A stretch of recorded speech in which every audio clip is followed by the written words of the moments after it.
आज संपूर्ण भारत देशामध्ये आनंदाचा महोत्सव। आज आपल्या देशाचे कर्तव्यदक्ष प्रधानमंत्री नरेंद्रजी मोदीजी साहेब यांचा तिसरा शपथविधी या ठिकाणी रात्री 7:15 वाजता पार पडला।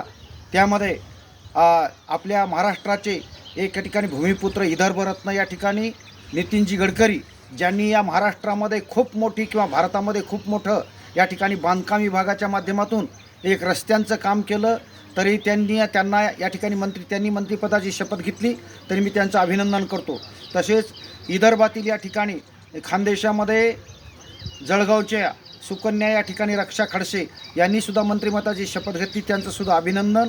तसेच या ठिकाणी रामदासजी आठवले साहेब यांनी सुद्धा तिसरी या ठिकाणी मंत्रिमंडळाची शपथ घेतली, त्यांचं सुद्धा हार्दिक अभिनंदन।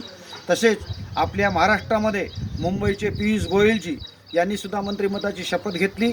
तसेच या पद्धतीने या ठिकाणी आपल्या पुण्याची गणना कोण करी असे पुणे जिल्ह्यातील मुरलीधरजी मोहोळ साहेब यांनी सुद्धा मंत्रिपदाची शपथ घेतली, त्यांचं सुद्धा हार्दिक अभिनंदन।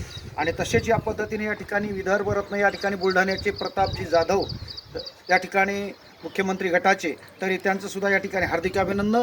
तरी सर्वांचं हार्दिक अभिनंदन या ठिकाणी आज आपल्या भारतीय जनता पार्टीच्या सरकारामध्ये या ठिकाणी महाराष्ट्राच्या वतीने करून या ठिकाणी त्यांनी गोरगरिबाचे, दीनदलितांचे, शेतकऱ्यांचे आणि सर्व कामगारांचे प्रश्न मार्गी लावून त्यांना मिळालेल्या संधीचं सोनं त्यांनी करून या ठिकाणी जनतेला न्याय चांगल्या पद्धतीचा देऊन सर्व देशामध्ये सुजलम सुफलम या ठिकाणी त्यांना करण्याचा प्रयत्न करावा, अशी मी आज तिसऱ्या शपथविधीच्या निमित्ताने आज नरेंद्रजी मोदी सरकारचं अभिनंदन करून मी माझ्या बोलण्याला पूर्णविराम देतो।